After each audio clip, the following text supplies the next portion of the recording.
अजितदादांच्या पश्चात बारामतीचा गड नेमका कोण राखणार? पवार घराण्याचा खरा राजकीय वारसदार नेमका कोण? सध्या याच प्रश्नाने बारामतीच्याच नाही तर महाराष्ट्राच्या राजकारणात मोठी खळबळ उडवून दिली. पवार कुटुंबातील तिसरी पिढी आता आमने सामने उभी ठाकली आहे. या संघर्षात 4 तरुण चेहरे असून त्यांचे प्रत्येकाचे वेगळे बलस्थान आहे. पहिले म्हणजे जय पवार.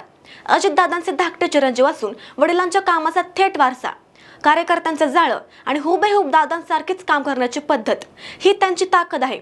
दुसरे पार्थ पवार, जे राज्यसभेचे खासदार म्हणून पक्षावर पकड मजबूत करण्याचा प्रयत्न करत आहेत. तिसरे आमदार रोहित पवार, शरद पवारांचं वरदहस्त आणि आक्रमक वक्तृत्व यामुळे बारामतीत त्यांचा राबता कायम आहे. आणि चौथे युगेंद्र पवार, जे ग्राउंड लेवलवर शरद पवार गटाची ताकद वाढवत असून स्थानिक संस्थांशी जोडलेला चेहरा आहेत. आजवर बारामतीने शरद पवार आणि अजित पवार यांचं एकच छत्री साम्राज्य पाहिलं, पण आता परिस्थिती बदलली आहे. रोहित पवारांची मोठी महत्वाकांक्षा, जय पवारांना असलेला कार्यकर्त्यांचा पाठिंबा, पार्थ पवारांचे दिल्लीतील नेतृत्व आणि युगेंद्र पवारांची स्थानिक पातळीवरील तयारी, या चौघांमधील अंतर्गत सुप्त संघर्ष आता उघड होऊ लागला आहे.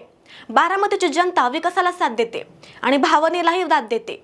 त्यामुळे सोशल मीडियाच्या पलीकडे जाऊन ग्राउंडवर होणारा हा संघर्ष आगामी काळात राज्याला नक्की नवी दिशा देणार आहे. हे नक्की. तुम्हाला काय वाटतं? बारामतीवर नेमका कोणाचा झेंडा फडकणार? कमेंट करून नक्की सांगा. आणि अशाच महत्त्वाच्या बातम्यांसाठी पाहत राहा .com महाराष्ट्र. महाराष्ट्र प्रस्तुत आरोग्य स्पॉटलाइट. आरोग्याचा प्रकाश प्रत्येक घरात. प्रायोजक Shri Chaitanya taste tube baby centre. तुमच्या मातृत्वाच्या स्वप्नांना आमची साथ.